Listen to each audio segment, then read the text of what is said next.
Hai, selamat datang ke Mamat Channel. Topik kita kali ini ialah wujudkah entiti yang dipanggil hantu menurut kajian sains? Jom kita bahaskan menggunakan fakta dan sains.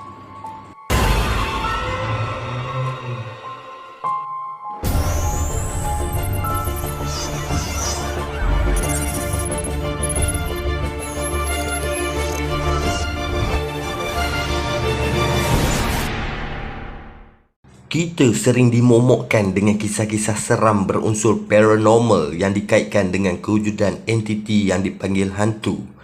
Sebagai contoh, hantu pocong yang menyerupai mayat di dalam kain kafan yang terdedah mukanya, toyol yang menyerupai kanak-kanak kecil yang sering berkunjung ke rumah orang untuk mencuri, dan penanggal yang menanggalkan kepala dan isi perutnya dari badan dengan mengamalkan ilmu hitam.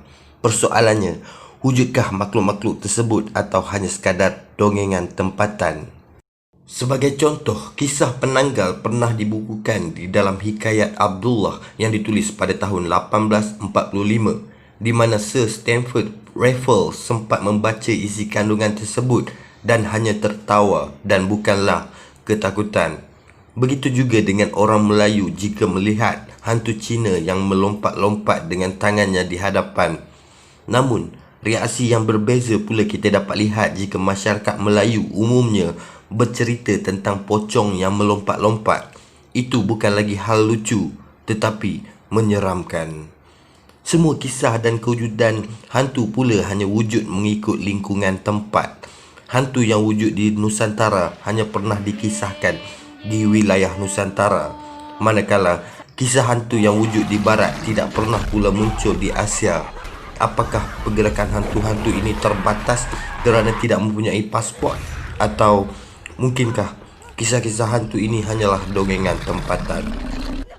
Begitu juga halnya dengan masyarakat yang dibesarkan dengan kisah-kisah hantu tertentu tidak akan takut ataupun terbayang kewujudan hantu yang tidak diketahui. Misalnya, jika pelancong dari Amerika Syarikat bercuti di Malaysia, mereka tidak akan dihantui oleh pocong, pontianak dan sebagainya, melainkan versi cerita yang telah didengar oleh mereka semasa membesar. Hal ini menguatkan lagi dakwaan bahawa ianya hanyalah dongengan tempatan. Sebuah kajian pernah dijalankan di mana 20 orang subjek diarahkan untuk bermalam di sebuah rumah usang. Separuh dari subjek diberitahu bahawa kawasan itu berhantu dan mempunyai sejarah yang menakutkan, manakala separuh lagi hanya diberitahu bahawa rumah itu masih dalam tempoh pembinaan. Selepas selesai bermalam di situ, mereka ditemu ramah dan majoriti sebahagian yang diberitahu tentang kewujudan kisah seram di situ berkata mereka mengalami gangguan, manakala sebahagian besar yang tidak diceritakan hal itu pula tidak mengalami apa-apa gangguan. Kepercayaan terhadap kewujudan hantu pula berkurangan di kawasan bandar dan lebih tinggi di kawasan perkampungan.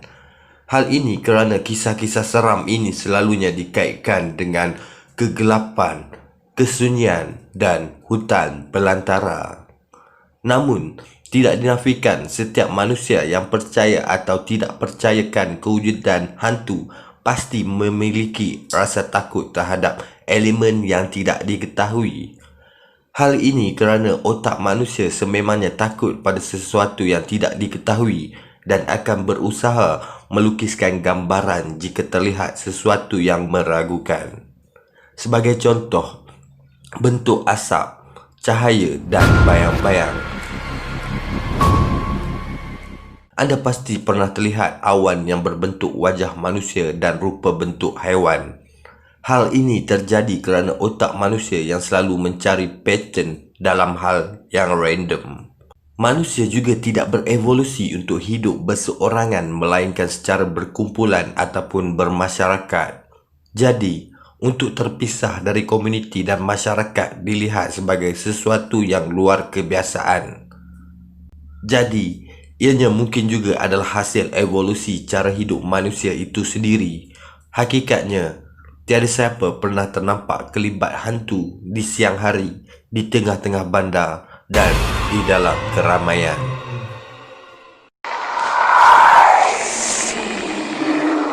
Semakin pesat membangun bandar-bandar, semakin kurang kepercayaan mistik ini. Kesimpulannya, sains menolak kewujudan hantu. Namun, pepatah English ada mengatakan, seeing is believing.